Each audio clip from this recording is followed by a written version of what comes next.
The telegram arrived on a Tuesday, which Abigail Langley would later say was fitting, because Tuesdays had always been the worst day of the week for her, and she had no reason to expect this one to be any different.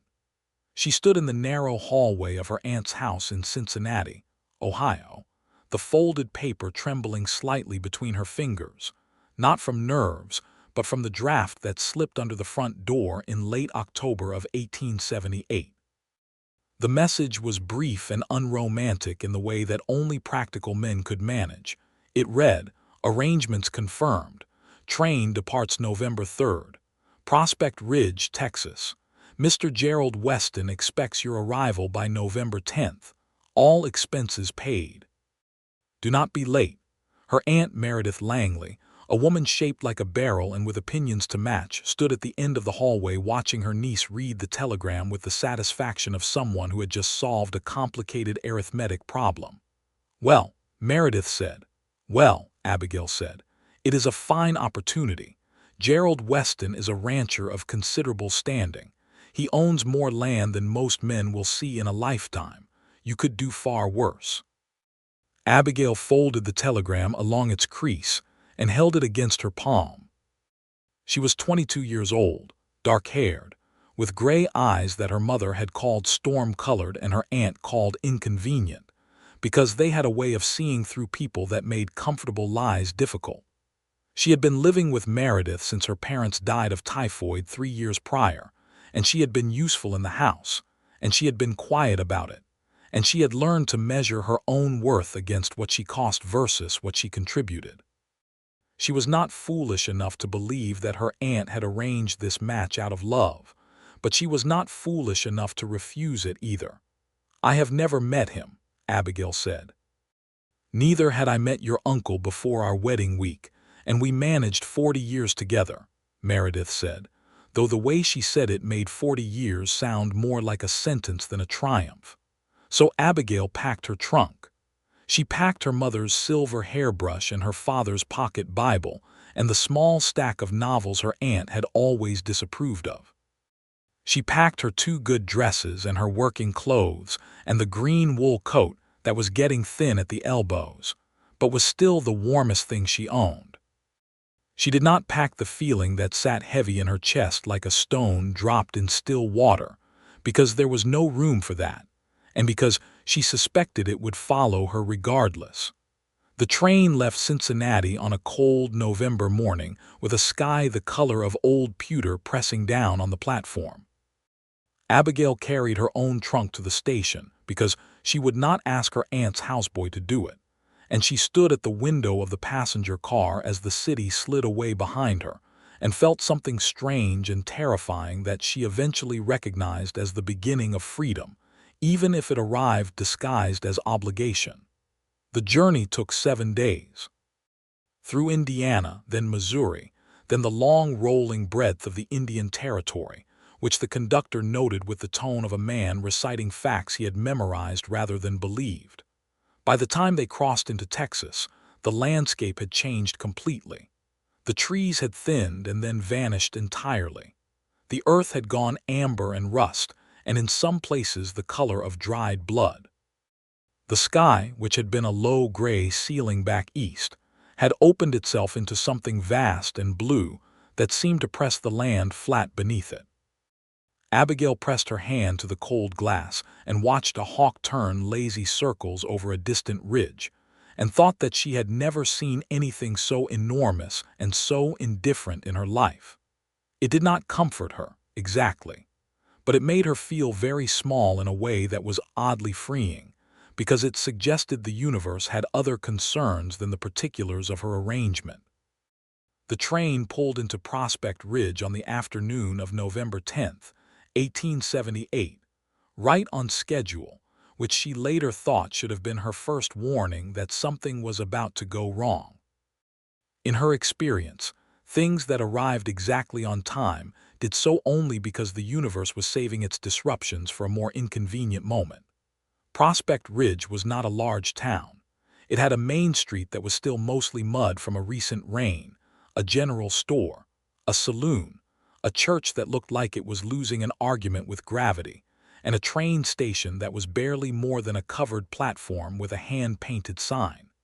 There were horses tied along the rail outside the saloon. A man in a battered coat was arguing with a dog over a piece of rope. Somewhere behind the general store, a hammer was making its opinion known about a nail. Abigail stepped down from the train car and stood on the platform with her trunk beside her and her green coat buttoned to the throat, and her eyes moving through the small crowd of people who had come to meet the train. She was looking for Gerald Weston. She did not know what he looked like, but she had imagined him in the way that a person imagines someone they have never met, as a vague, assembled shape made from expectation and anxiety in equal measure. She did not find a vague, assembled shape. She found Simon Weston. He was leaning against the far post of the platform with his hat pulled low against the slant of the afternoon sun, arms crossed over his chest, watching the train discharge its passengers with the unhurried attention of a man who had nothing to prove and nowhere to be. He was not remarkably tall, but he stood in a way that made him seem so, the particular way of men who were comfortable with themselves in their own skin.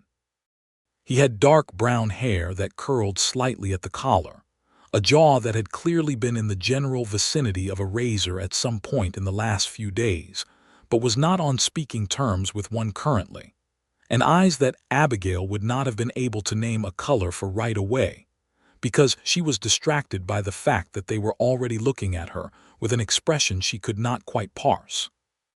He pushed off the post and walked toward her with the unhurried, deliberate stride of someone who had walked a great many miles across difficult ground and had made peace with it. "Miss Langley," he said. "Yes," she said. "Simon Weston." He stopped about 3 feet from her, which was the proper distance, and touched the brim of his hat. "I'm Gerald's brother. I've come to bring you out to the ranch." She looked at him steadily. "Where is Mr. Gerald Weston?" Something moved behind his eyes. It was brief and controlled, but she caught it because she was paying attention. "There's some things that need explaining," he said. "But I thought you might want to get out of the sun first. The ride's about 40 minutes. We can talk on the way." "I would prefer to know now," she said, because she had traveled 7 days across the country to marry a man she had never met, and she thought she deserved at least the information before the 40-minute wagon ride. Simon Weston regarded her for a moment. Then he reached up and took his hat off, which she understood instinctively was a gesture of respect rather than formality. "Gerald died," he said, "6 weeks ago. Fever took him fast. There wasn't time to send word that would have reached you before you'd already departed, and I'm sorry for that. I truly am." The stone in her chest shifted. She stood very still. "I see," she said. The arrangements were made through a correspondence agency, and Gerald had paid the full amount in advance. "There wasn't a way to." "I understand," she said, and she was pleased with how steady her voice was, because inside her chest the stone had moved from its place and left a hollow that the Texas wind was beginning to fill with something cold and shapeless. "What happens now?" "That's what needs discussing," Simon said, and put his hat back on. "May I take your trunk?" "You may," she said. He lifted it without any visible effort and carried it toward the wagon that was tied at the bottom of the platform steps. It was a serviceable wagon, 2 brown horses and a bench seat worn smooth by use.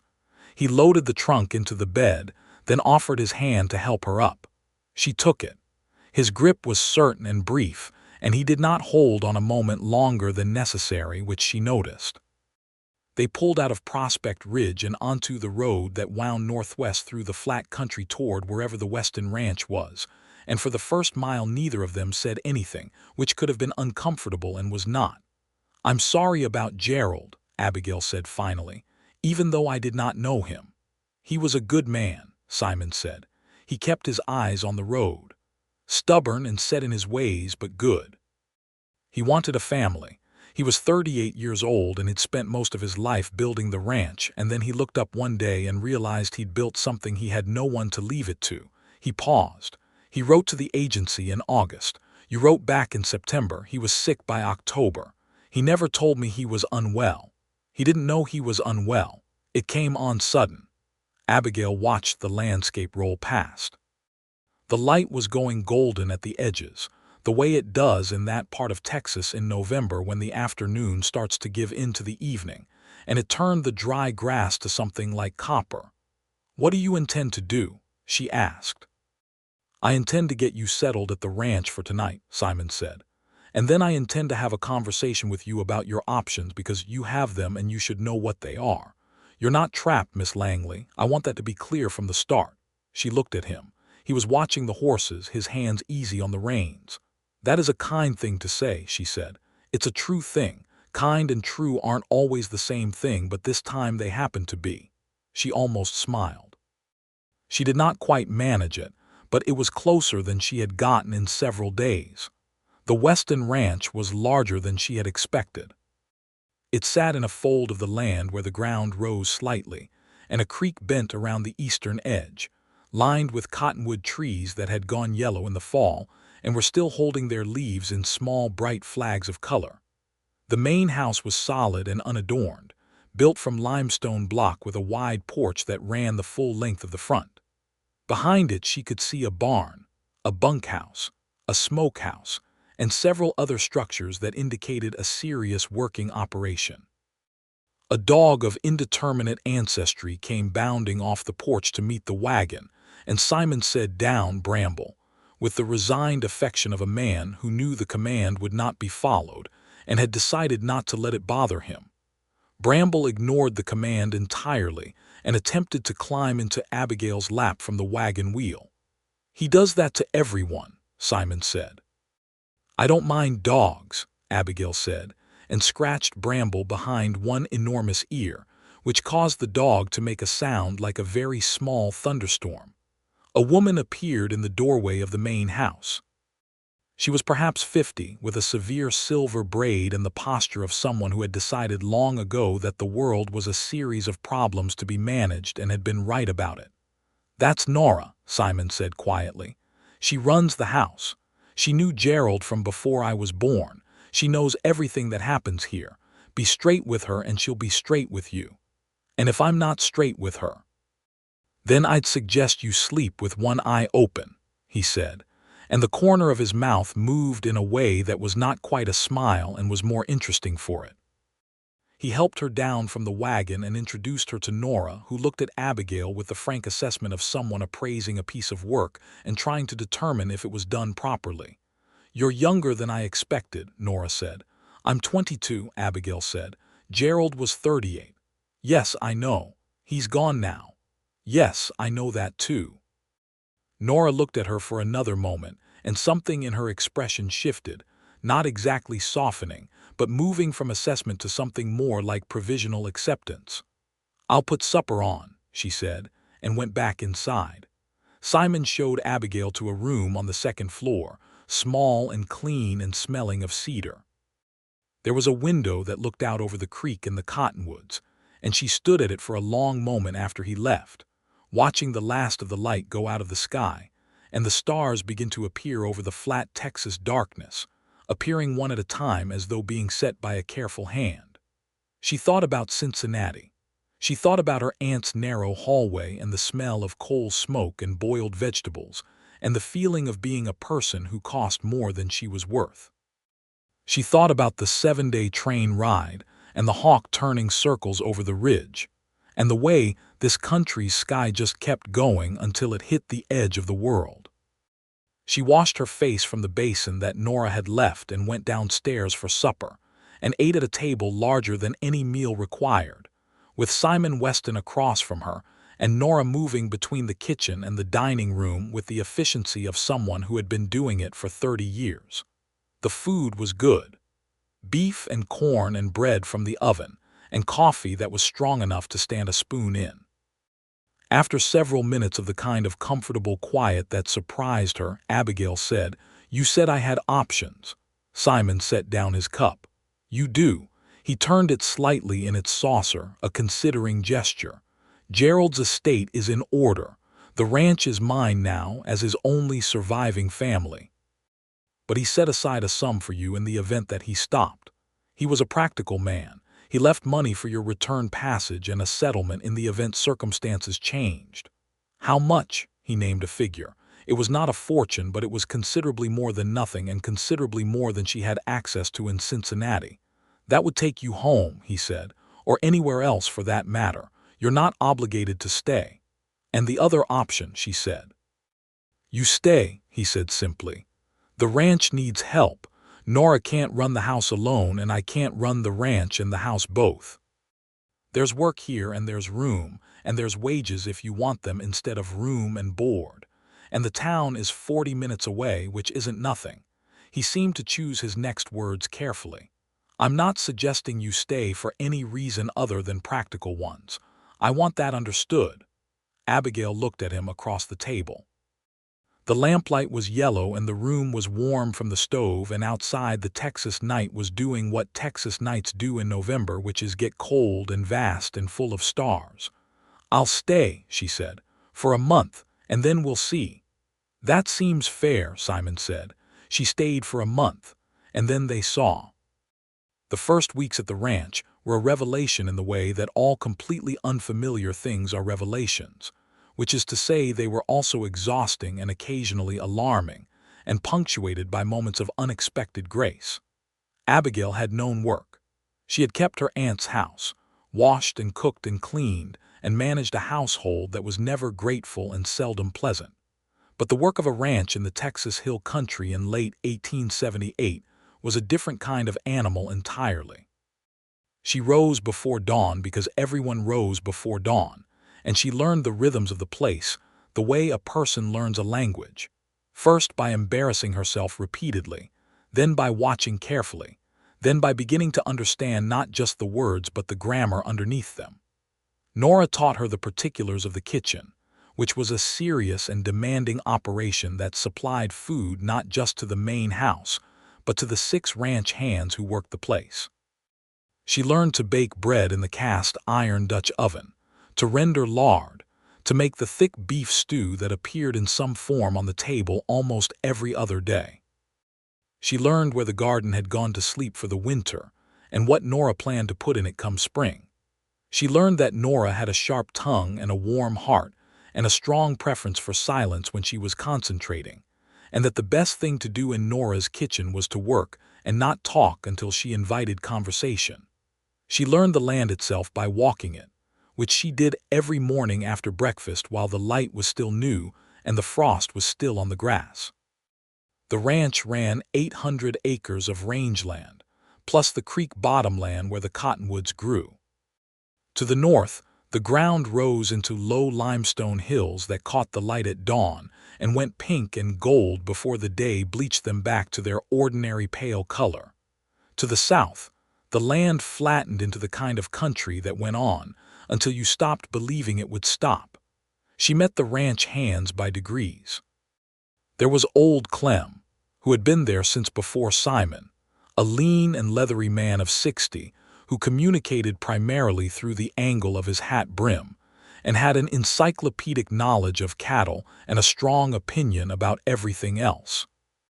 There was young Pete, barely 19, from somewhere in East Texas, enthusiastic and frequently wrong and entirely good-natured about both.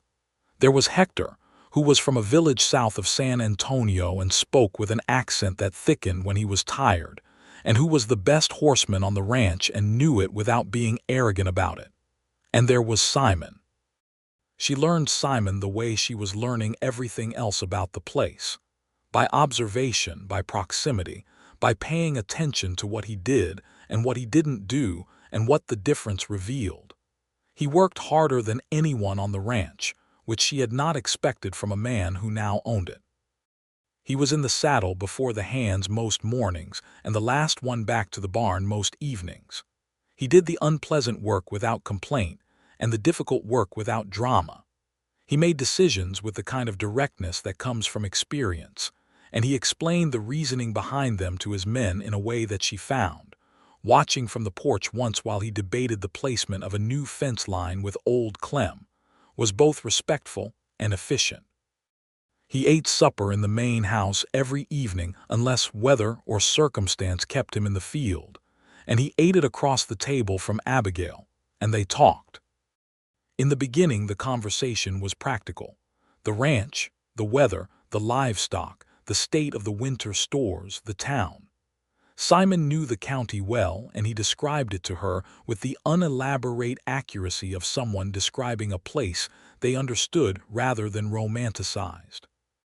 He told her about the families who had settled the area, the older German families who had come in the 1840s and 1850s, and whose farms were now established and orderly, the newer arrivals who were still finding their footing, the complicated politics of water rights along the creek. He told her about Gerald, too, in small increments, the way you tell someone about a person they missed meeting.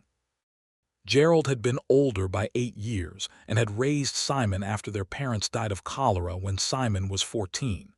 Gerald had been the serious one, the planner, the man who mapped out the future with the same methodical care he applied to everything else.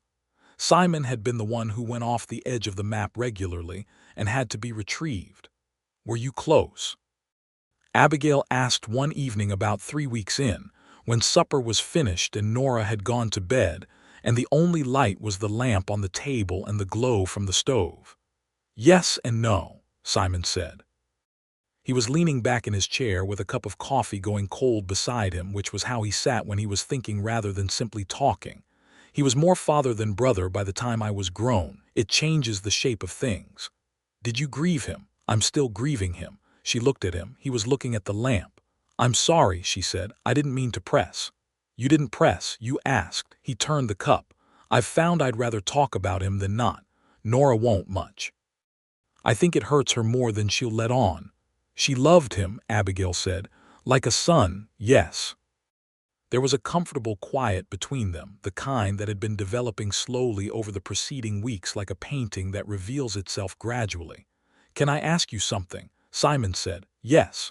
"Was it terrible leaving Cincinnati?" She considered the question honestly. "No," she said. "I don't think it was. I think I was waiting to leave for a long time without knowing what I was waiting for." "What were you leaving?" "A house that was not my house. A life that fit me the way clothes fit someone else." She paused. "After my parents died, I had nowhere to go except my aunt's, and my aunt took me in because it was the right thing to do, and I was grateful for it." "But gratitude and happiness aren't the same thing." "No," he said. "They're not." She looked at him then and found him looking at her, and there was something in the way their eyes met across the lamplight that was different from the previous times, a beat or two longer, a fraction more weighted, and she looked away first because she was not entirely sure what to do with it. "It's late," she said, and stood up and took the cups to the kitchen, and went upstairs to bed, and lay in the dark listening to the Texas wind move around the corners of the house, and thought about the way he had said no, and the fact that he had meant it. December arrived and brought with it a cold that was different from Cincinnati cold, drier and sharper, and accompanied at night by a clarity of stars that was almost excessive. Abigail had been at the ranch for 4 weeks and had not yet mentioned leaving, and neither had Simon, and by some tacit agreement they had both stopped counting the month. She had begun to be useful in ways that went beyond the kitchen.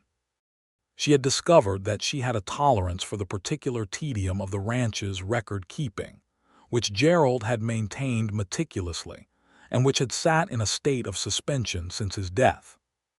She found the ledger books in the study off the main room and spent several evenings working through them, organizing the accounts of the fall cattle sale, the winter supply purchases, the wages.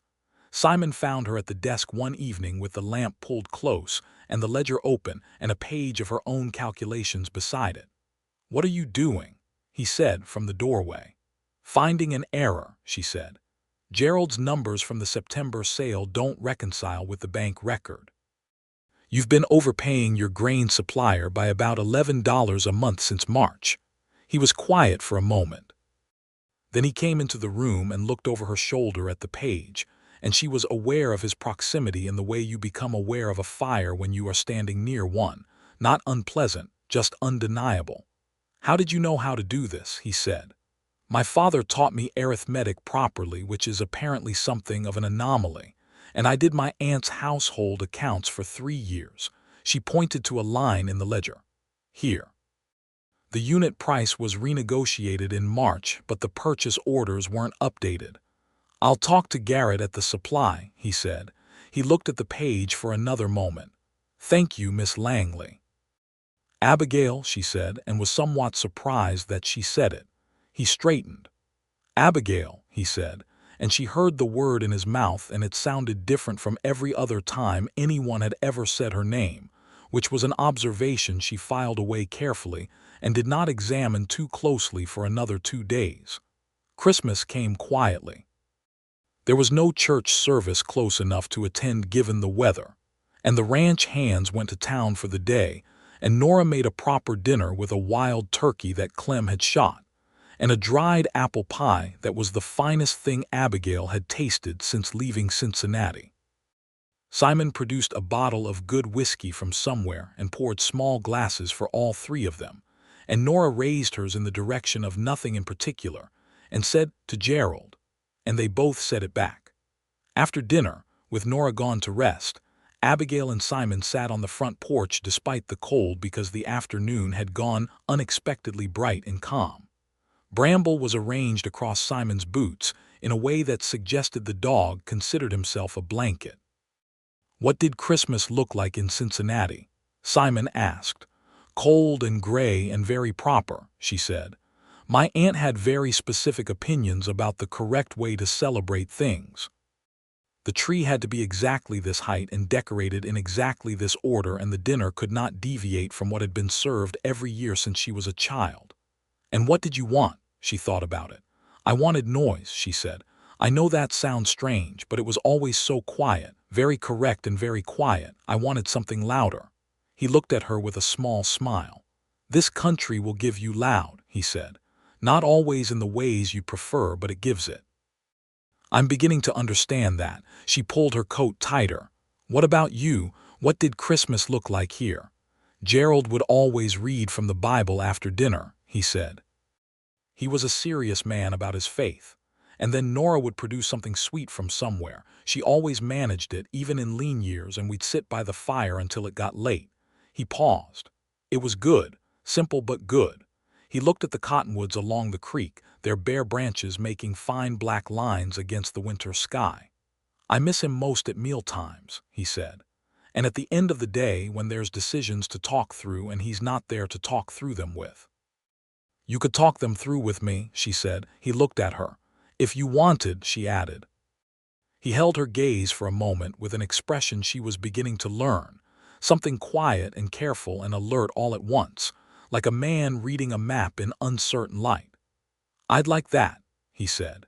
New Year came, and with it came news that disrupted the quiet of the ranch in the way that the outside world occasionally disrupts quiet places. A man named Dalton Pierce had filed a claim against a strip of land along the southern boundary of the Weston property, asserting that the original survey had included an error that placed the line 50 yards north of where Pierce believed it belonged. 50 yards across 3 miles of fence line was not a small thing when that ground included access to a secondary water source that fed the lower pastures. Simon received the notice from the county land office with the particular stillness of a man who is very calm about something very serious. "Is there a survey?"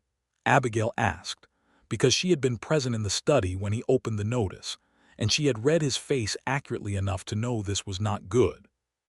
"Gerald's survey, from when they bought the land in '68, Simon said, "and Pierce's survey, which he had done 6 months ago. Can they conflict?" "They can if someone paid a surveyor to produce a particular result." His jaw was set. "Pierce has been trying to expand his holdings south of here for 2 years. He's pushed at 3 other ranches along this ridge." "What happened to those ranches?" Simon met her eyes. "2 of them sold. And the third, the Garza family, they fought it. It went to the county court in Brenham." He refolded the notice.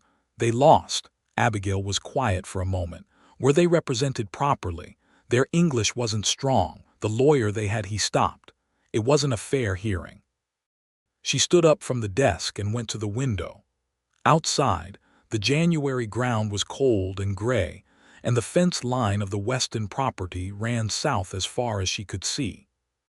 "Let me look at Gerald's survey," she said. "Why?" Because I have read every ledger in this study and I know how Gerald kept records, and if there is something in that survey that gives you ground to stand on, I am more likely to find it than you are, because you will be too angry to see straight and I am not angry yet." She paused. "May I?" He looked at her for a long moment.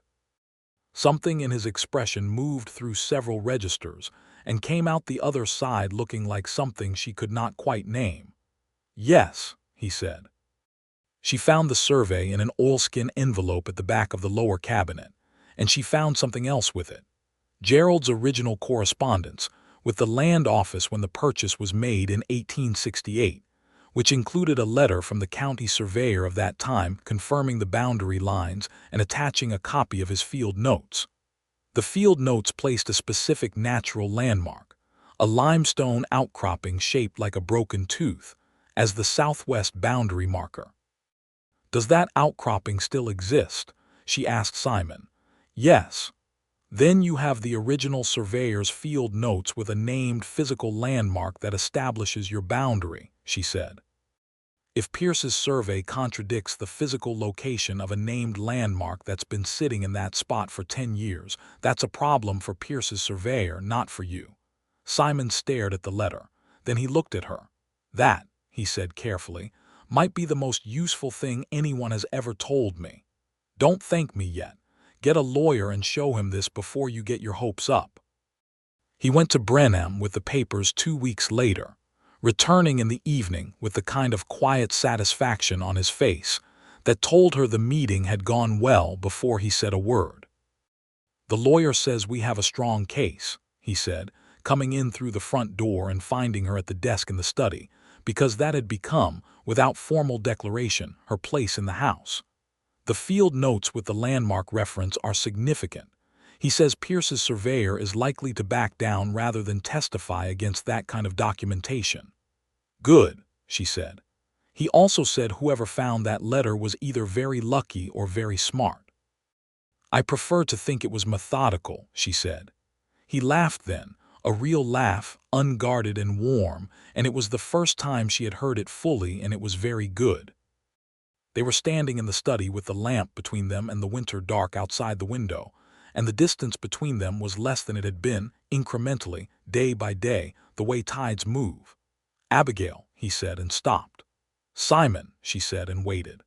"I want to tell you something that I should have said earlier, and I'm not sure how to say it without it sounding like something it isn't, so I'll just say it plainly." He was looking at her directly, the way he always did when he was being serious. "When Gerald was making arrangements with the agency, he asked me what I thought. And I told him I thought it was a fine idea because I thought he deserved to have someone and the ranch needed the help, and I meant that. But when I met you at the station and you looked at me and asked where Gerald was and I had to tell you, I felt," he stopped again. "I felt like I had failed you, even though I had never met you. I don't know if that makes sense." "It makes sense," she said quietly. "I want to make sure that what has happened here in these weeks is that you know it isn't an obligation, that I'm not," he breathed. "That you staying, if you do stay, would be because you want to, not because you have nowhere else to go." She studied him for a long moment. The lamplight moved slightly in the draft. Outside, Bramble was doing something that involved low, urgent noises and a fence post. "Simon," she said, "I had a settlement and a return ticket in 7 weeks to use them. I did not use them. I think you can trust me to know my own mind." He exhaled. "Right," he said. "Yes, good. You are occasionally very foolish for a competent man," she said. "I've been told that," he said, and the smile came back slow and honest. February arrived, and with it the kind of slow warming that the Texas hill country does in late winter, tentative, like the land testing whether it's safe to begin again. The pecan trees along the creek showed the first pale green of budding. The creek ran higher than it had in December, carrying snowmelt down from the hills. The days lengthened, barely but noticeably, the way good things begin, not all at once but consistently. The land dispute with Pierce was resolved in March, before it ever came to court. Pierce's surveyor, faced with the original field notes and the county attorney's scrutiny, recalculated his findings and discovered, with great professional embarrassment, that the boundary was exactly where it had been for 10 years. Dalton Pierce withdrew his claim and directed his expansionist energy toward a less prepared neighbor to the east. The evening Simon came home with that news, Nora made a cake. She did not explain why she was making a cake. She simply made one and set it on the table after supper and said, "Eat it," in a tone that left no room for philosophical objections. "Nora," Simon said, "don't thank me. I was going to lose my mind if this went on any longer." She cut 3 pieces with the efficiency of someone who had been managing the emotions of men for decades. "The two of you have been so careful with each other that it's been like watching people try to shake hands through a glass wall. I thought if we could get one thing resolved, maybe something else would stop being so complicated." Abigail felt the warmth come into her face and looked at her cake. Simon was quiet for a moment. "Nora, eat the cake, Simon." They ate the cake. It was excellent. That night, after Nora had retired, Simon asked Abigail if she wanted to walk down to the creek, and she said yes. The night was mild for March, with a moon that was close to full and bright enough to cast shadows among the cottonwoods. They walked without lamps along the path she had walked so many mornings, and the creek ran quiet and steady over its smooth limestone bed, and the world smelled of mud and new green things. They stood at the bank and watched the water and said nothing for a while, and then Simon said, "I'm in love with you, Abigail." He said it the way he said most important things, directly and without decoration, and she turned to look at him in the moonlight and saw that his face was calm and certain, not the face of a man taking a gamble, but a man confirming something he had already decided. "You have been in love with me for some time," she said. "Yes." "Since when?" he considered. "Since you told me you were going to look at the survey because I was too angry to see straight. I think that was the moment I knew with certainty, though the direction was earlier." "The direction was earlier," she repeated. "There was a night in December at supper when you told me you could talk through the decisions with me, and something settled. In here." He touched his chest briefly, unself-consciously, like something had been sitting crooked for a long time and finally got put right. She turned to face the creek again. Her heart was doing something that was not quite leaping, more like a steady acceleration, the way the train had felt leaving Cincinnati, that sense of something irrevocably, gloriously begun. "I came here to marry a man I had never met," she said, "and I ended up staying for a man I know better than most people I've known all my life." She paused. "I think I am in love with you too, Simon. I believe I have been for some time and have been being very sensible about it." He made a sound that was mostly breath and something else. Then his hand found hers in the dark beside the creek, carefully, with the same deliberate sureness with which he did everything, and held it. They stood by the water for a long time. Spring came to the ranch like a long exhale, the pastures going green with the first real rains. The garden Nora had been planning all winter beginning to show rows of dark soil turned and ready. Abigail planted seeds she had ordered from a catalog in February: tomatoes, beans, squash, herbs, and a row of marigolds along the border that Nora looked at with an expression of severe approval that was her closest equivalent to delight. The ranch came alive in April in the particular and frantic way of cattle ranches in spring, the calving season demanding attention in equal measure to the demands of the warming land. Abigail rose with the rest of them, and she worked beside Nora, and sometimes beside Simon, and sometimes beside old Clem, who had by now accepted her presence on the ranch with the resigned dignity of a man who has recognized a permanent feature of the landscape. There was a morning in mid-April when a heifer in the far north pasture had a difficult labor, and it was Abigail who found her on the early walk, who sent Pete running for Simon, who stayed with the animal and kept her calm until Simon arrived. It took 2 hours and considerable effort and a great deal of mud before the calf came safely into the world and stood on unsteady legs in the wet spring grass.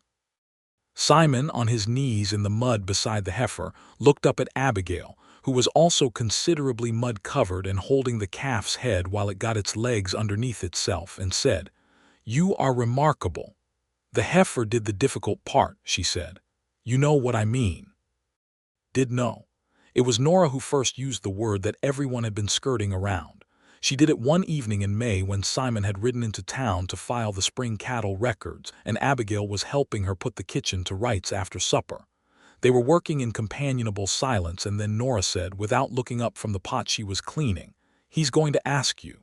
Abigail kept drying the dish she was drying. "I expect he is. Are you going to say yes?" "I expect I am." Nora set the pot on the shelf with the deliberateness of someone placing something precious. "No," she said. "When Gerald first said he was writing to that agency, I thought it was a fool's idea. I had seen those arrangements go badly enough times." She paused. "I was wrong, I think. Not about Gerald, God rest him. I was wrong about what was supposed to happen." Abigail looked at her. "What do you mean?" "I mean that sometimes things don't work out the way they were planned, and the way they do work out is better." Nora dried her hands on her apron with the efficiency of someone ending a speech. "Just say yes when he asks. Don't be so sensible about it that you make it complicated." "When did you learn I was being sensible about it?" "December," Nora said. "I have been watching you be sensible about it since December, and it has tried my patience considerably." Abigail laughed. It was a full, unguarded sound, and Nora looked at her sideways with an expression that on anyone else would have been called tender. Simon asked her on a Thursday evening in late May, which would thereafter be her favorite day of the week in the way that Tuesdays had always been the worst. He had not planned it elaborately, which was in keeping with his character. They were walking the fence line of the south pasture in the long light of the evening, checking the posts after a stretch of high winds, and he stopped at the southwestern corner where the limestone outcropping that Gerald's surveyor had named jutted from the earth like a broken tooth. "This is where it started," he said, "or ended, depending on which way you look at it, Pierce's claim." "Where it ended, I think," she said. "Good things don't start from threats." He turned to her. He had his hat in his hands, which she had learned meant something. "I want to marry you," he said, "if you'll have me. Not because of the ranch or the house or any practical reason, though all of those things are real. Because I want to spend the rest of my life talking to you and arguing with you and watching you find the error in the ledger and standing next to you when a calf decides to be born in the mud at 6 in the morning. Because this place is better with you in it, and I am better with you in it, and I don't want to imagine it otherwise." He held her gaze. "Will you marry me, Abigail Langley?" The broken-tooth limestone was warm from the day's sun behind her. The pasture grass moved in a light wind. The cottonwoods along the creek to the east were in full leaf and brilliant green. The sky was doing that thing the Texas sky does in May evenings, going every shade of gold and rose and amber at once, as though it has decided to be extraordinary for a while. "Yes," she said, "I will marry you, Simon Weston." He put his hat back on. Then he took it off again immediately and closed the distance between them and kissed her once, carefully and completely, beside the limestone outcropping that had been the beginning and the end of so many things. They were married at the end of June in the church in Prospect Ridge, which had by then resolved its argument with gravity and stood quite square. The minister was a broad-shouldered man named Reverend Cole, who was also the town's sometime dentist, a combination of professions that Abigail found both alarming and charming. The ceremony was attended by Nora, who wore a blue dress that Abigail had not known she owned, and the ranch hands, who cleaned up better than she had expected, and several families from the surrounding ranches whom Simon knew from years of neighboring, and a couple from the German settlement to the north, the Brunner family, who brought a cake that was architecturally ambitious and tasted of cardamom. Old Clem acted as best man with the particular stoic grace of a man who has agreed to something ceremonial and intends to do it correctly and then never speak of it again. Pete cried, which no one acknowledged. Abigail wore her best dress, which was the navy blue one with the white collar, and she carried a small bunch of wildflowers that she had gathered that morning from the hillside behind the ranch. yellow, and white against the dark fabric. She had no family present. There was no aunt from Cincinnati, and she had decided some time before the wedding that she did not feel the lack of it, which surprised her a little and seemed right. Simon wore his good suit, which fit him properly and which he clearly found uncomfortable in the way that men who spend their days outdoors always find good suits uncomfortable, and he looked at her when she came into the church with an expression that was everything she could have wanted. The ceremony was brief and genuine. They said the words and meant them, and Reverend Cole pronounced them married with the warm satisfaction of a man who enjoys the happy occasions of his dual profession considerably more than the other kind. The celebration afterward at the Brunner farm, which had a barn large enough to hold everyone and a fiddle player named Walter who was exceptional, went until nearly midnight with dancing and food, and the kind of uncomplicated happiness that belongs to a particular type of evening in a particular type of community, an evening that Abigail would be able to recall in precise detail for the rest of her life. The smell of hay and wood smoke and the food the women had brought, the fiddle going and the boots going on the barn floor, Simon's hand at her waist and the way he danced, which was better than she had expected, and he refused to say where he'd learned it. They drove back to the ranch under a sky so full of stars it seemed impractical. Nora had ridden home earlier with old Clem, and the house was quiet and lamplit when they arrived, and Bramble met them at the porch with his customary disregard for the appropriate scale of greeting. They stood on the porch for a moment before going in, and Abigail looked south where the fence line ran to the limestone outcropping and the pastures beyond, and north where the hills went pink in the dawn and silver in the moonlight, and east where the cottonwoods stood along the creek that she had walked every morning for 8 months. "This is mine now," she said. "Yes," Simon said. "Not the way it was supposed to be." "No, better than that." She turned to look at him in the moonlight, this man she had come to find in the strangest way, who had met her at the station when he was not supposed to be the one there, who had told her the truth plainly and given her options when he might have used her situation for his own convenience, who had sat across a supper table from her for 8 months and talked to her the way she had always wanted someone to talk to her. "I think," she said, "that Gerald would approve." "I think he would too," Simon said. "He always had good judgment about most things. He chose you to come here, didn't he?" She took his hand and they went inside. The first year of their marriage was the kind of year that does not announce itself as significant while it is happening, but reveals itself later to have been the foundation of everything. It was a year of work and learning, and the particular deepening that happens between two people who choose each other deliberately every day. The ranch prospered. The spring calves came through well, and the cattle price that fall was better than the previous 2 years, and Simon's careful management of the land and the herd was beginning to show its results in the quality of the animals they could bring to market. Abigail had taken full management of the records, which meant the ledgers were current and exact, and the errors that had accrued during Gerald's illness and death had been found and corrected.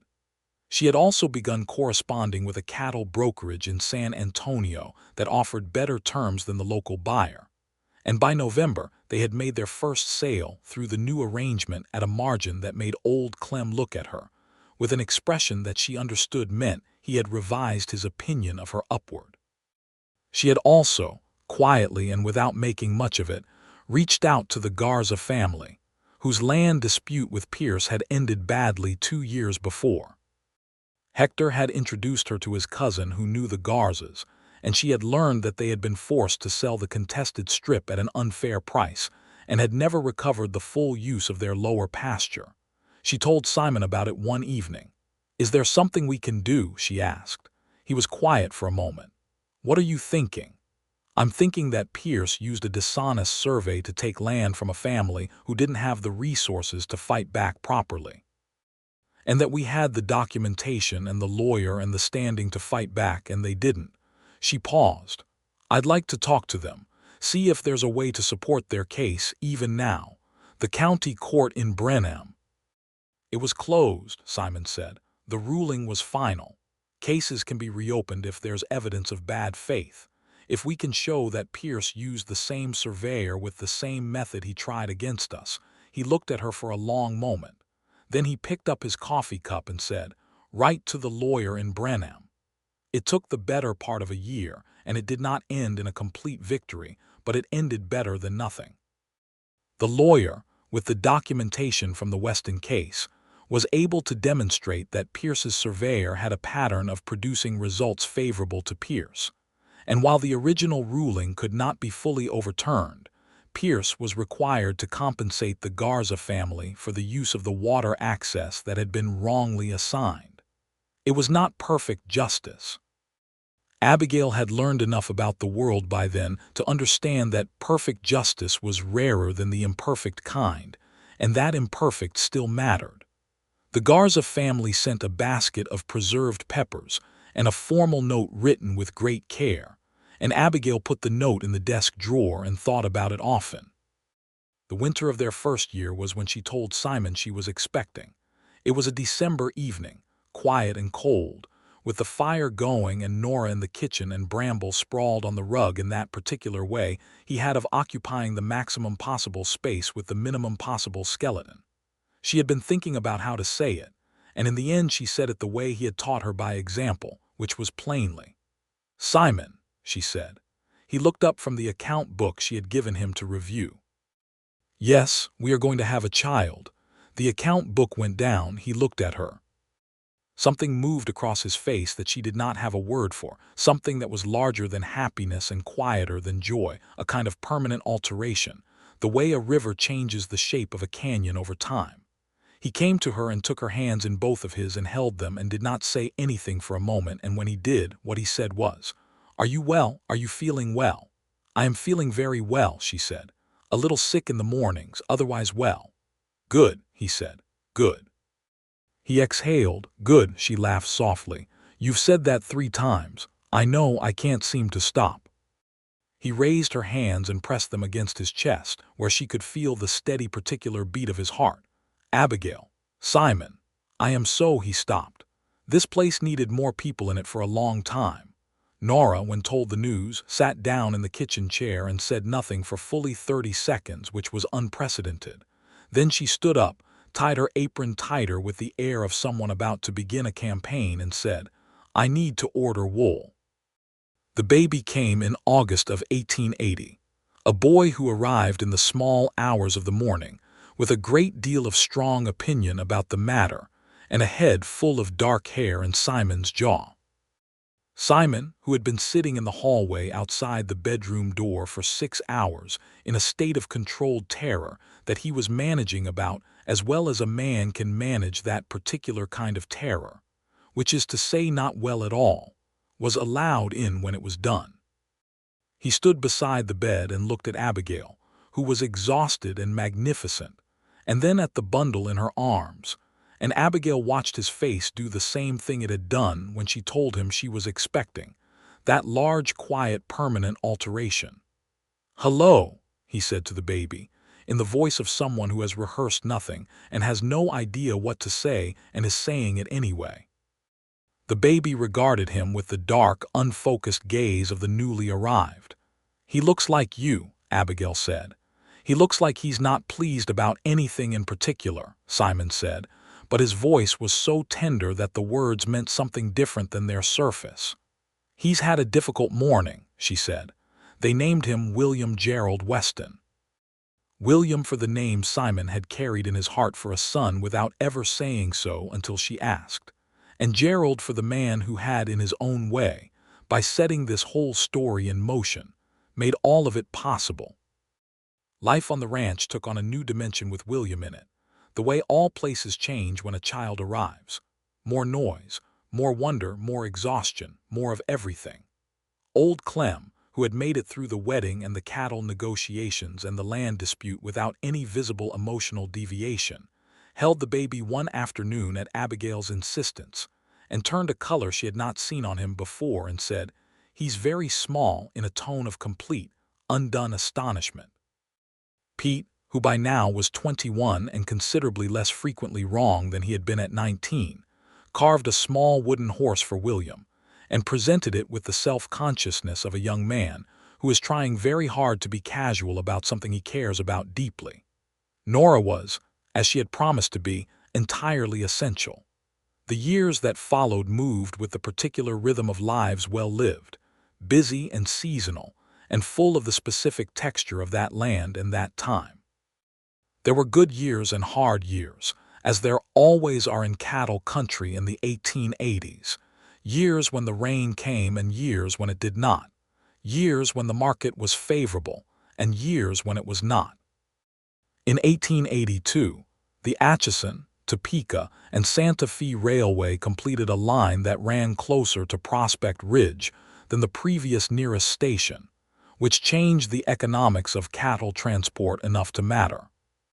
Simon took a week to study the new routes and the new rates, and came home from Brenham with a map and a plan that he and Abigail spent 3 evenings working through at the desk in the study, their heads bent over the numbers in the lamplight, talking through the costs and the benefits in the way they had talked through everything for 4 years by then, which was to say thoroughly and honestly and occasionally with considerable disagreement that always ended in a better answer than either of them had started with.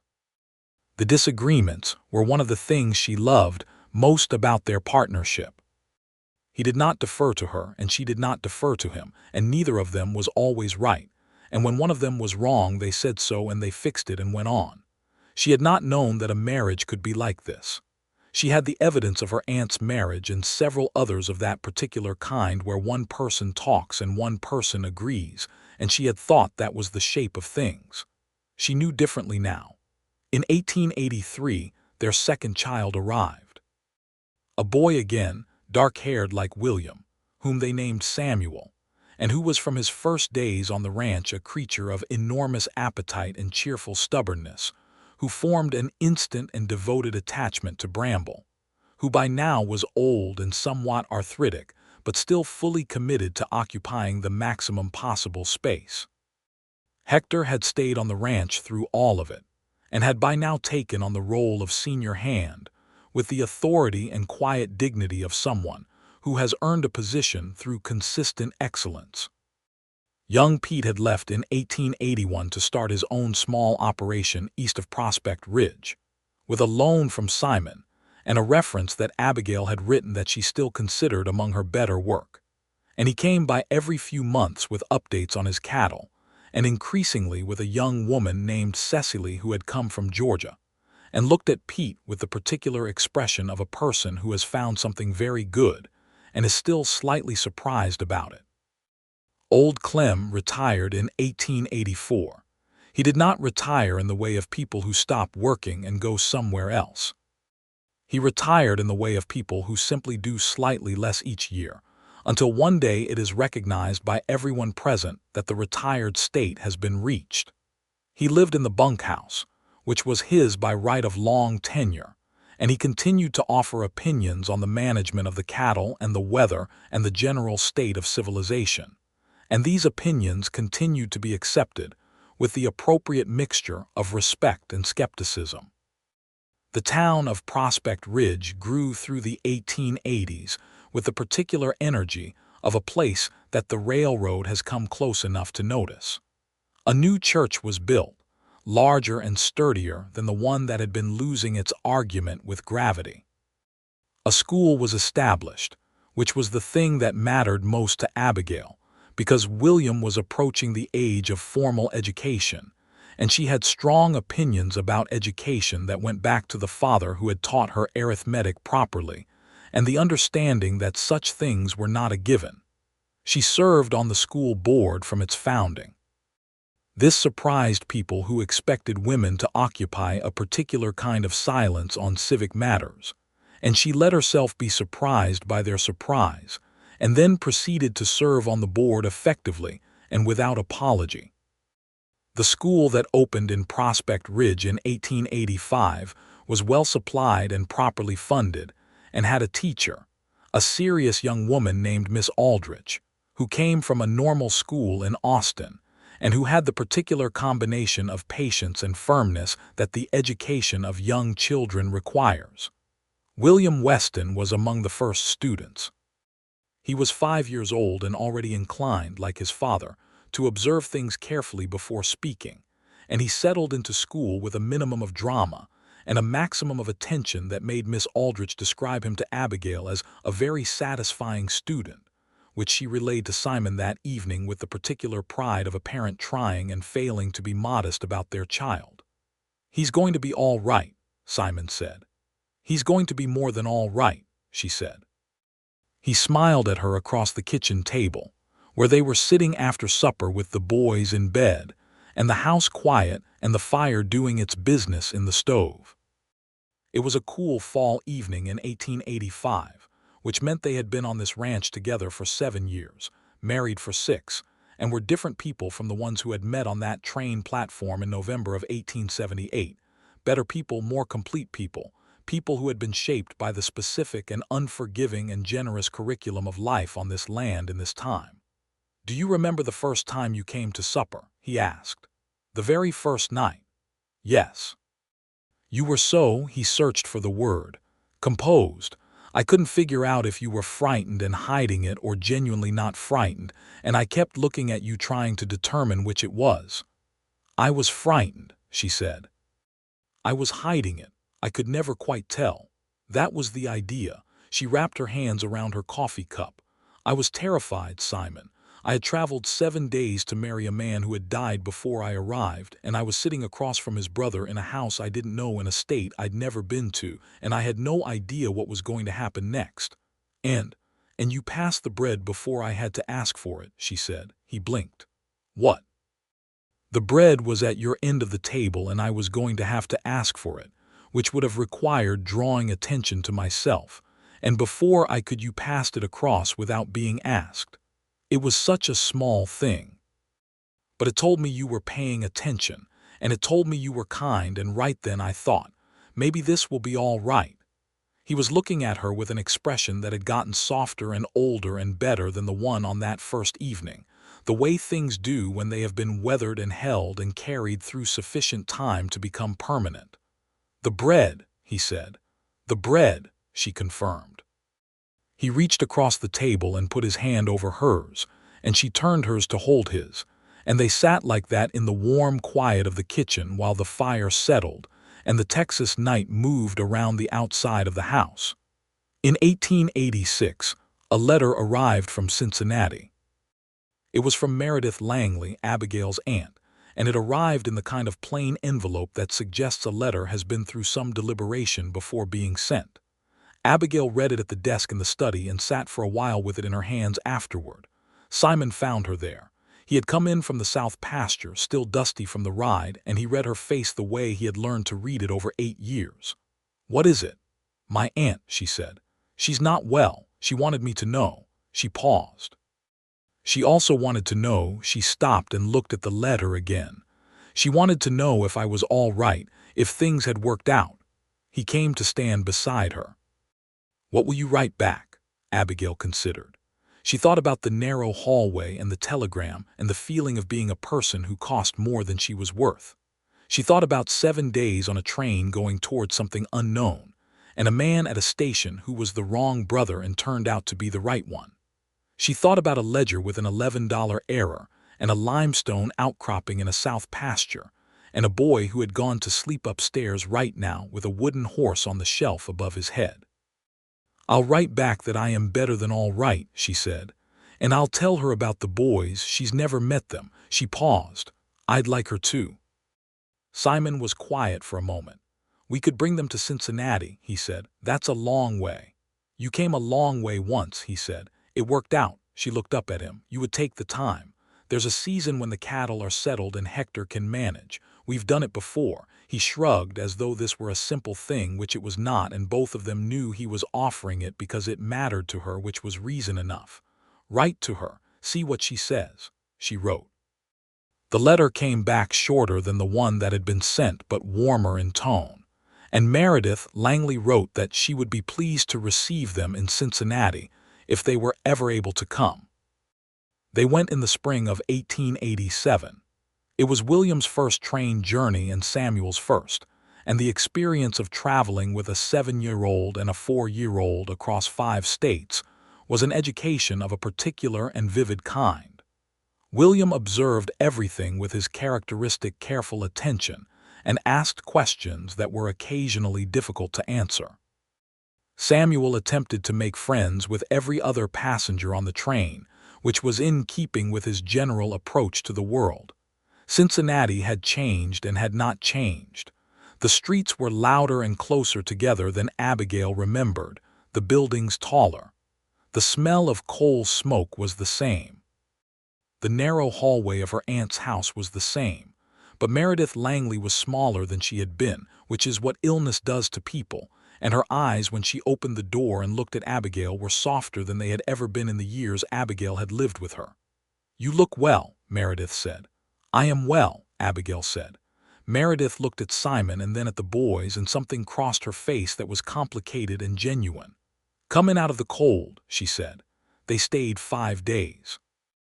They were not easy days in the way of days with no history between the people, but they were good days in the way of days where honesty is possible if everyone is willing to choose it. On the 3rd evening, when the boys were asleep and Simon had stepped out to find tobacco, Meredith sat across from Abigail in the parlor and said, "I should have been better to you." "You took me in," Abigail said. "That's not the same as being kind." "No," Abigail said, "it's not, but it mattered and I'm grateful for it and I forgave you long before now." Meredith was quiet. Then she said, "Your husband, is he a good man?" "He is the best man I know," Abigail said without hesitation. Something passed over her aunt's face that might have been relief. "Good," she said, "good."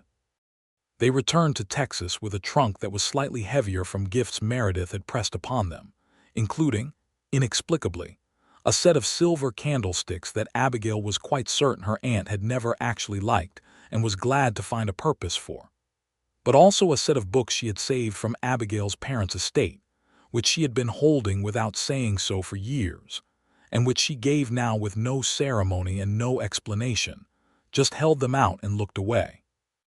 Abigail carried them all the way back to Texas and put them on the shelf in the study beside her father's pocket Bible, and sometimes she would stand in front of them and think about the routes a life can take versus the routes it is supposed to take, and how often the unplanned route carries you somewhere better. The years settled. The boys grew.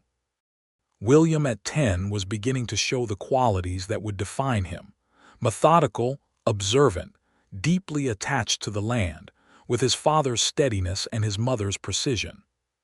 He followed Simon through the work of the ranch with a seriousness that made old Clem grudgingly declare one afternoon that the boy would do, which from Clem was the equivalent of an extended standing ovation. Samuel at 7 was chaos in small boots, creative and social, and impossible to keep in one place for extended periods, with an imagination that ran faster than the facts around him, and a laugh that had been turning heads in Prospect Ridge since he was old enough to produce it. He was going to be something other than a rancher, Abigail thought, though she did not know what. Something that required talking to people, possibly, or moving through the world on his own terms. She watched him with a love that was sometimes alarmed and always delighted. In the spring of 1889, Abigail told Simon she was expecting again. They were standing in the garden, which had grown considerably from Nora's original plan, now encompassing a full kitchen garden and a small orchard of peach trees that were just beginning to bear properly. "Again," Simon said. "Again," she confirmed. He put down the fence stake he had been holding and looked at her with that expression she knew as well as the land itself. "Are you well?" "I am very well. Stop asking me that first, it makes you sound worried." "I am a little worried." "Simon."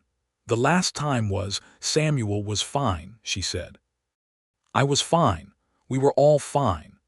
"Eventually," he said, which referred to the 6 hours of that particular October night in 1882 that he did not talk about, and that she understood had left a mark on him that she could not entirely erase by pointing to the fact that everyone had survived it.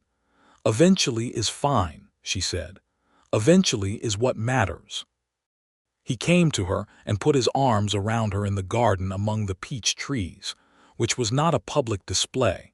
Exactly, since there was no one to see it except possibly Bramble, who had died the previous winter at an age that the veterinarian from Brenham had described as genuinely impressive for a dog of his constitution, and whose replacement was a younger and considerably more athletic dog named Bram, whom William had named with the particular logic of a 10-year-old who had decided legacy mattered. "A girl this time," he said, against her hair. "We don't get to choose," she said. "I know, I'm hoping anyway." The baby came in October of 1889, which was fitting because October was the month the ranch turned golden and the air went clear and sharp, and the light came at an angle that made everything look like it had been painted rather than simply lit. The birth was faster than Samuel's had been, and Nora was present and efficient, and when it was done the baby was alive and loud and furious about something, which Abigail recognized as a good sign. Simon was allowed in. He stood at the bedside and looked at the bundle and then at Abigail, and she watched him find the words. "Well," she said. "A girl," he said. "Yes," she said. He was quiet for a long moment. Then he sat on the edge of the bed and reached over and touched the baby's cheek with one finger, very lightly, as though she were something that could be startled into disappearing. "Hello, Clara," he said, because they had agreed on Clara weeks before, for no particular reason except that it sounded right, and they had both known it immediately. Clara Weston looked at her father with the dark, unfocused regard of someone who has just arrived somewhere and has not yet decided what she thinks of it. Nora came in and stood in the doorway with her arms crossed and an expression of profound satisfaction. "She's got your eyes," she told Abigail. "Storm-colored," Abigail said. "Better than that." "Clear." William met his sister with the dignity of a 10-year-old who takes his position seriously. He stood beside the cradle and looked at Clara with the focused attention he brought to everything, and then he said, "She's very small." "You were very small once," Abigail told him. "Was I?" He seemed genuinely uncertain about this. "Smaller than this," Simon said. William appeared to find this structurally improbable but chose to accept it. Samuel's response to Clara was immediate and passionate. He brought her gifts of rocks and feathers, and on one occasion a lizard, all of which were gently redirected by Nora. He explained the ranch to her in extensive detail before she was 2 weeks old, standing beside the cradle with the evangelical certainty of a 7-year-old sharing important information with a non-verbal audience. The years were good. Abigail would not have chosen a different word for them because it was the right word, and she had learned from Simon the value of words that were right rather than words that were impressive. The ranch continued to grow, carefully and without overreach, the way Simon had always managed it. The town continued to grow around them, and the Weston name meant something in Prospect Ridge by the 1890s, not because they sought that kind of standing, but because they had been consistent and honest and useful and present, which is how names come to mean something in small places. Meredith Langley died in 1891. The letter from her solicitor arrived in April, formal and brief, and Abigail sat with it, and felt the complicated grief of someone losing a person who had been difficult to love, but who had been the last of her blood, the last thread connecting her to the girl she had been in Cincinnati before the telegram and the trunk and the train. Simon found her at the window of the study, looking at the creek. "She was kind to me at the end," Abigail said. "That matters." "It does," he said. "I'm glad we went to see her." "So am I." He came to stand behind her at the window and put his arms around her, and she leaned back against him, and they looked at the creek together and the cottonwoods, which were coming into their spring green, and the hills to the north that had gone pink in the morning and would go gold in the evening. "I have everything I need," she said. It was not a consolation. It was a statement of fact, the plainest kind, the kind she had learned from him. "I have this place and you and the children. I have more than I knew to want when I boarded that train." "We both got more than we expected," he said. "You expected nothing," she said. "You came to the station to deliver a stranger to your brother's house." "I did," he said, And then you stepped off that train with your green coat and your gray eyes and your complete determination to know exactly what had happened before you took another step, and I thought he stopped. What did you think? I thought Gerald was going to like her very much. He paused, and then I thought, I am in considerable trouble. She laughed, and he held her more closely, and the creek ran on below the cottonwoods, and somewhere in the pasture to the south, the cattle moved through the grass with the slow, purposeful indifference of creatures who have always known where they belong. The decade turned. The 20th century came in slow, and Prospect Ridge grew up to meet it. Electricity arriving on the main street by 1902, and the telephone exchange following in 1903. Changes that arrived with the particular strangeness of things that everyone has been told are coming and still find surprising when they do. William was 22 years old in 1902, working the ranch alongside his father with the steady competence of someone who had been learning it since he could walk. He had grown into his father's build and his mother's eyes, and a character that contained the best of both, deliberate and precise, and deeply rooted in this land. He had been courting a young woman named Josephine from the German settlement at Brenham, quietly and properly, and that year he brought her to the ranch to meet his parents with the serious air of a man bringing something precious to a place that must approve of it. Josephine was small and steady and had an excellent sense of humor about things that did not deserve to be taken seriously, and she looked at William with the expression that Abigail recognized immediately because she had worn it herself. The look of someone who has found, improbably and gratefully, exactly what they needed. Well, William said after Josephine had ridden home with her family in the evening. She's wonderful, Abigail said. He exhaled. Yes, he said, she is. Your father and I like her very much. Pa said she has a good head on her shoulders, William said, with a smile. That is the highest praise your father offers, Abigail confirmed. William and Josephine married in the spring of 1903, in the same church in Prospect Ridge where his parents had been married 24 years before, by a younger minister than Reverend Cole, who had retired to considerable relief of the town's dental community.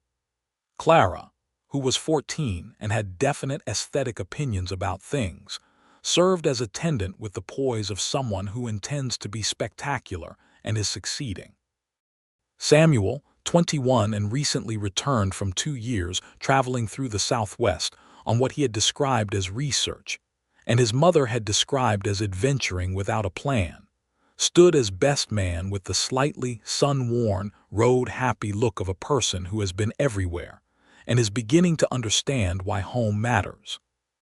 The wedding was full of music and good food and the Brunner family, including now the Brunners' adult children and their children, and Pete, who had grown his small operation into a proper ranch of his own, and had 3 children with Cecily, and had arrived with all of them in a wagon that was barely adequate to the task. Old Clem did not attend because he had died peacefully in his sleep in 1899, at an age that no one could verify precisely but which was clearly sufficient. And there was no one at the wedding who did not feel his absence as a particular kind of presence. Abigail sat beside Simon in the front pew and watched their son marry his love in the church they had been married in themselves, and felt the particular fullness of that moment, the way time collapses at certain points, and you are simultaneously in the present and every past moment that led to it. She was 46 years old.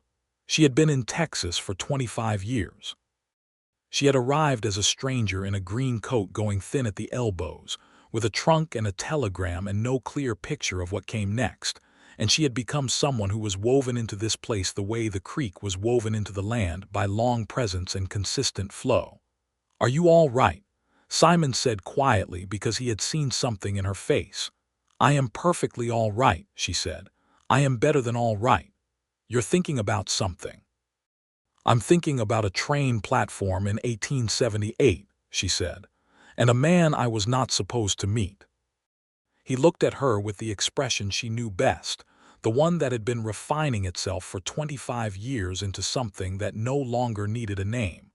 "I was supposed to meet you," he said. "I'm the one who was there." She took his hand in the church pew, the way she had taken it beside the creek the night he told her for the first time that he loved her, and held it through the ceremony that joined their son to the woman he loved, and the music played, and the light came through the windows of the church in long slanted bars. In the years after William's wedding, the ranch became what it had always been working toward, a full and living place, noisy with the next generation.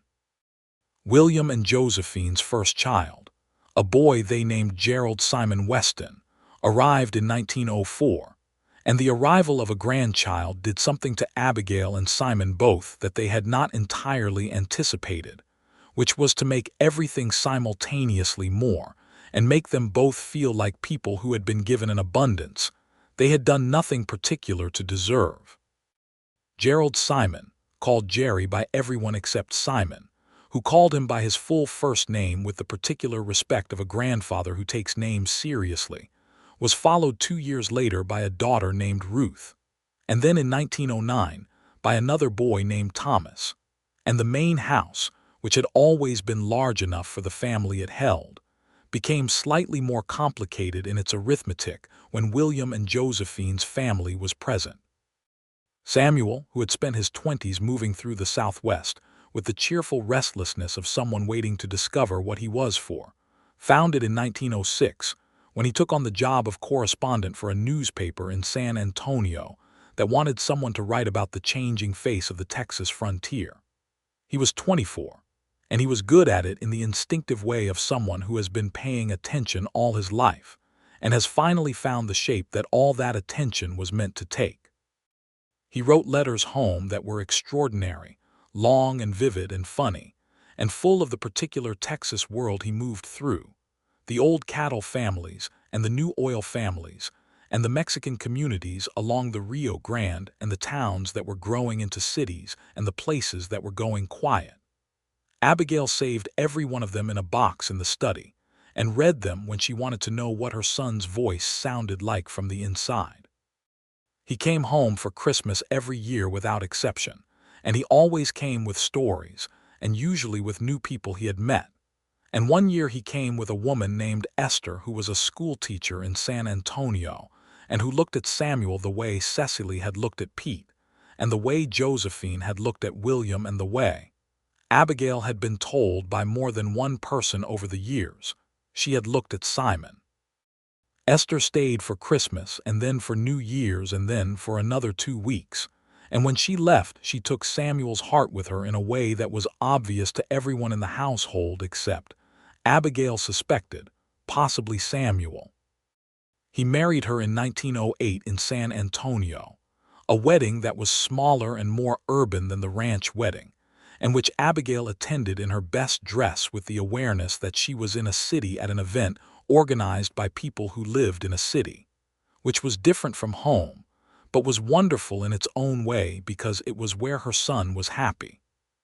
Clara, who had grown into a woman of fierce intelligence and considerable will, went to a normal school in Austin in 1906 and came back in 1908 as Miss Weston of the Prospect Ridge School, taking over from the retiring Miss Aldrich, which was both the most logical and the most unexpected career for the daughter of the woman who had fought to establish the school in the first place. She taught with her mother's precision and her father's patience and an energy of her own that was entirely Clara's, and the children of Prospect Ridge who passed through her classroom were generally better for it. She did not marry young, and she did not seem to be in any hurry about it, and when Abigail's friends in town offered opinions about this, she deflected them with a pleasantness that had iron in it. She was watching for the right thing, she told her mother once, and she would know it when she found it. "How will you know?" Abigail asked. "The same way you knew," Clara said, and Abigail had no answer to that. The right thing arrived in 1912 in the form of a man named Daniel Reeves, who had come from Austin to survey the county road extension, and had extended his stay in Prospect Ridge considerably beyond what the county road extension required. He was 32, a civil engineer with quiet manners and a genuine love of maps and precise measurements, who looked at Clara Weston as though she were the most interesting and complex thing he had ever encountered, which she was, and said so. They married in 1913. Clara kept her position at the school after the marriage, which was not the universal practice but was absolutely the specific practice of Clara Weston Reeves, and the school board, on which Abigail still served in a senior capacity, voted to support it. Simon and Abigail were in their late 50s by then, the years visible in them the way years are visible in people who have spent them in full sunlight and hard work, and the kind of happiness that does not fade. His hair had gone gray, all of it, early and evenly, and it suited him the way everything suited him, with a quiet self-possession that had never required external endorsement. She had lines around her eyes and at the corners of her mouth that she did not mind, and he had never treated as anything other than the record of a life lived with her face fully engaged. They walked the fence line still. Not every day as they once had, but regularly, in the evening when the light was going gold and the cattle were settling for the night, and the land did the thing it always did in that hour, went quiet and wide and immeasurably beautiful. "Do you know what I think about sometimes?" Simon said, on one such evening in 1914. They were at the southwestern corner of the South Pasture. The limestone outcropping was still there, reliable and unchanged, though it was mossy now on one side from the creek's damp. "Tell me," she said. "I think about the agency," he said. "The correspondence agency Gerald wrote to, the clerk who matched his letter to yours. Some person in an office in Ohio reading descriptions of strangers and deciding who should meet whom. He looked at the outcropping, and getting it not wrong exactly, but getting it sideways, sending you here for Gerald and having it be me. The clerk got it exactly right," she said. "They just didn't know who the right person was." He smiled, and it was the same smile it had always been, just older and more certain. "That's a generous interpretation." "I am a generous person," she said. "You are," he agreed. "You are also a relentless person and a precise person and the most useful person I have ever known, and I mean all of those things as compliments." "I know you do," she said. They stood at the limestone outcropping in the evening light of 1914, 36 years from a train platform in a green coat, and a man who had been there when he was not supposed to be. The ranch ran out around them in every direction, familiar and alive. Somewhere to the north, in the main house, their daughter-in-law Josephine was putting Gerald and Ruth and Thomas to bed. William was in the barn with the last of the evening tasks.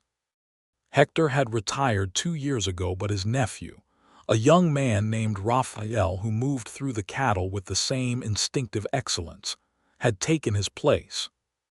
Bram II, who had been replaced by Bram III, was almost certainly occupying the maximum possible space on the kitchen floor. The world was changing.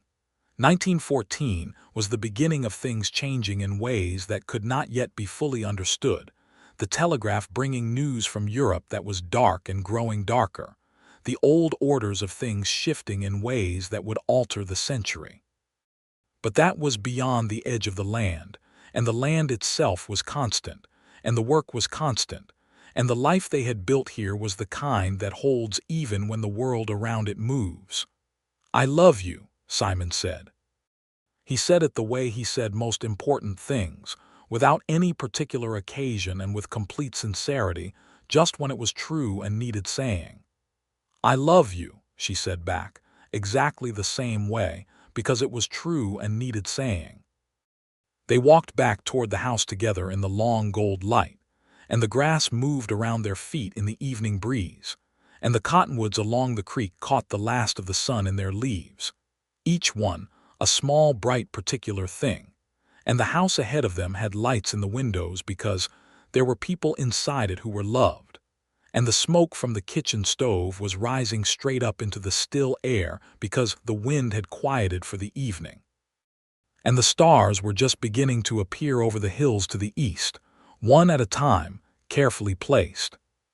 She had come west on a train in November of 1878 22 years old with a trunk and a telegram and a stone of dread in her chest.